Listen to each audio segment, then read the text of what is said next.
Ohio's up next. First, we have Leon, who's got a question about coconut oil. Hey, Leon, thanks for the call. You are live.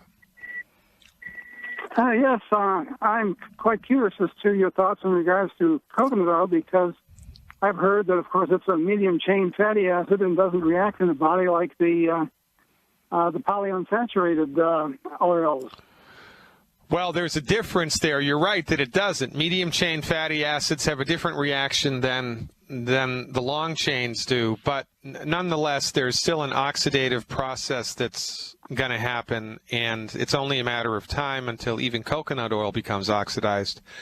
And this is our problem with oil generally. It's got nothing to do with hydrogenated or non-hydrogenated or long chain or short chain. It's the oxidative process that happens, right? Oxidative damage causes everything to die. I mean, that's the second law of thermodynamics. Everything decays, right? Everything decays, everything dies, everything enters into a state of dissolution. It's only a matter of time. Mountains turn to dust, iron turns to rust. Well, your body also decays, and one of the main players in the active degradation, natural degradation of tissue in the body is oxidative stress. Oxidative damage caused by an oxygen atom that's lost an electron, which is referred to technically as a free radical, right? So, you're right. Our whole thing here, man, is look, you know, you're not going to go outside in a pouring rain or in a snowstorm in your bathing suit. You're not going to do that because that stress is going to hurt you. Yeah, you need to avoid as much as possible the stress of life, and you need to guard yourself against the stress of life that's inevitable. A lot of life stress is inevitable, but if you can guard yourself against it, strengthen yourself against it, it's a much better proposition. So this is why we have a blanket across-the-board prohibition on oil, because of the oxidative damage which ultimately must happen to the oil. Now, you can make the argument, and rightly so, that coconut oil oxidizes the slowest of all the oils, and it does. But, you know, it still oxidizes. So, you know, if you want to add oil into your diet, so what are your thoughts on this, Leon? Well, I've read a whole book by, I think, a Dr. Fife about it, and he claims it cures everything from headaches to hemorrhoids, and including using it topically. Well, he's an MD, right?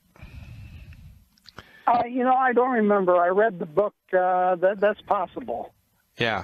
Well, I just want you to consider, and you know, this is an important thing to consider, right? I mean, the perspective that we bring to bear on data points is important, and if we miss a data point or two, our entire conclusions can be skewed. And the metaphor that I use all the time is, you know, if you didn't really know anything about astronomy and you didn't know anything about the configuration of the solar system, you could go outside in your yard and measure the position of the sun in the sky every day, and you could predict with reasonable accuracy where the sun was going to be in the sky at any moment in time. Because and then you, after collecting mountainous amounts of data, you could then reasonably conclude, well, hey, the sun moves around the earth is standing still, and the sun revolves around the earth. I mean, look, the sun rises in the east and sets in the west. It's the sun that's moving, you knucklehead.